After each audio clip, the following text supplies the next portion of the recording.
এই পতাকাটা কি হোমগ্রোন আমাদের ধর্মভিত্তিক মুসলিম কমিউনিটি তারাই লাগালো, নাকি এটা আইএস এর যে একটা কানেকশন আছে, এই ধরনের পতাকা যখন আসে তখন কিন্তু নানা জায়গাতে এই ধরনের কথা। আপনাকে একটু ধরিয়ে দিই, এর সঙ্গে বিভিন্ন সময় তৌহিদি জনতা নামে যে আমাদের বাউলদের উপর হামলা বা বিভিন্ন সময় সাংস্কৃতিক কর্মকাণ্ড বাধায় যারা সৃষ্টি করে, তাদেরও দেখা যাচ্ছে যে এই ব্যানার, তাদের ব্যানারটিও সামনে এসেছেন। হ্যাঁ, সেটা আছে, কিন্তু এই দুটাকে আমি একটু একসাথে করবো না। দেখেন, আপনার নিশ্চয়ই হোলি আর্টিজানের কথা মনে আছে, রাইট? সো হোলি আর্টিজানের একই পতাকা, হ্যাঁ এটাই বলছিলাম আমি। হোলি আর্টিজানের ঘটনাটা কিন্তু ভীষণ অ্যালার্মিং একটা ঘটনা, তাই না? তো এখন কথা হচ্ছে যে বাংলাদেশে কখন কোন সময় এই ধরনের একটা ঘটনা যখন ঘটেছে, হোলি আর্টিজান তো একটা ব্রুটালি ঘটনা, শুধু পতাকার মধ্য দিয়ে যায়নি। এখন এই পতাকার আমি অনেকগুলো দেখি। একটা হচ্ছে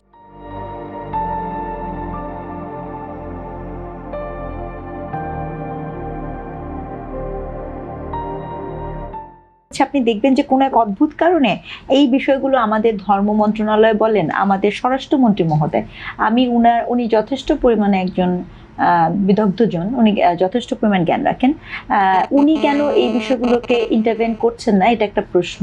তার কারণ হচ্ছে আপনি দেখবেন যে খেলার সময় বাংলাদেশের ব্রাজিল আর্জেন্টিনার পতাকা, গাবতলীতে পতাকা লাগে, এই পতাকা লাগানো যাবে না, সেটি নিয়েও আমি দেখলাম নানা মানুষ নানা ধরনের বক্তব্য দিচ্ছেন, এবং এটা একটা রিলিজিয়াস সেন্টিমেন্টকে এখানে নিয়ে আসছেন। দেখেন, আমি একজন সাধারণ নাগরিকের জায়গা থেকে বলি যে পৃথিবীর প্রতিটা দেশ, এমনকি অনেক মুসলিম কান্ট্রি তো খেলছে না, মানে পৃথিবীর বিভিন্ন জায়গা থেকে, ইরান খেলে না, আপনি তুরস্ক খেলছে না।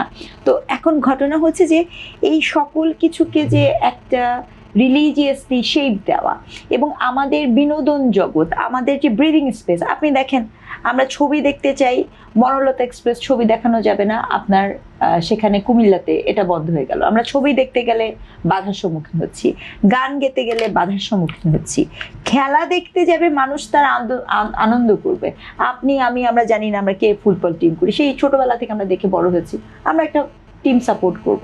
কিন্তু এগুলোকেও রিলিজিয়াসলি নিয়ে এসে এক ধরনের প্রতিহিংসা ছড়ানো, সাধারণ মানুষের বিনোদন, মানে নির্মল আনন্দ, আমি খেলাটাকে আসলে নির্মল আনন্দ হিসেবেই দেখতে চাই, এই নির্মল আনন্দকেও এক ধরনের ম্যানিপুলেশন করা, এবং সেক্ষেত্রে সংশ্লিষ্ট কর্তৃপক্ষকে চুপ করে থাকাটা আমাদের জন্য অ্যালার্মিং কিনা, এটা কিন্তু সময়ে থাকতে ভাবাটা জরুরি।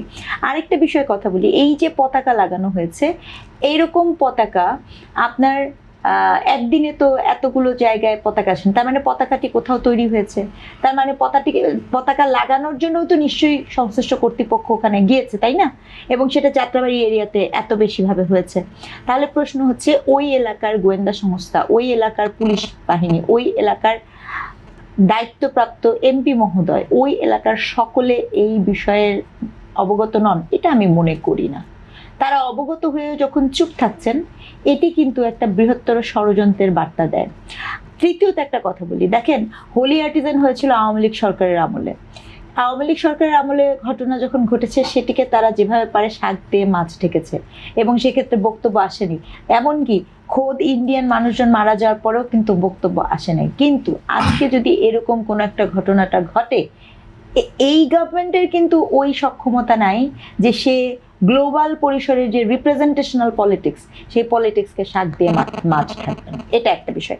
আর সবচেয়ে বড় ব্যাপার, এরকম একটি ঘটনা নিয়ে সংসদের বিরোধী দলকে আমরা কেন কথা বলতেও দেখলাম না, বা প্রশ্নটি নিয়ে কনসার্নটাও ব্যক্ত করতে দেখলাম না, আমি দেখিনি, সেটিও আমার জন্য একটি প্রশ্ন। এই বিষয়গুলো আমার মনে হয় যত তাড়াতাড়ি আমরা অ্যাড্রেস করব, কারণ সমস্যা অসুখের মতো, খুব অল্পতে যদি সেরে ফেলেন তাহলে ভালো, তা না হলে ক্যান্সার হয়ে গেলে কিন্তু আপনার বাঁচার সম্ভাবনা থাকে না।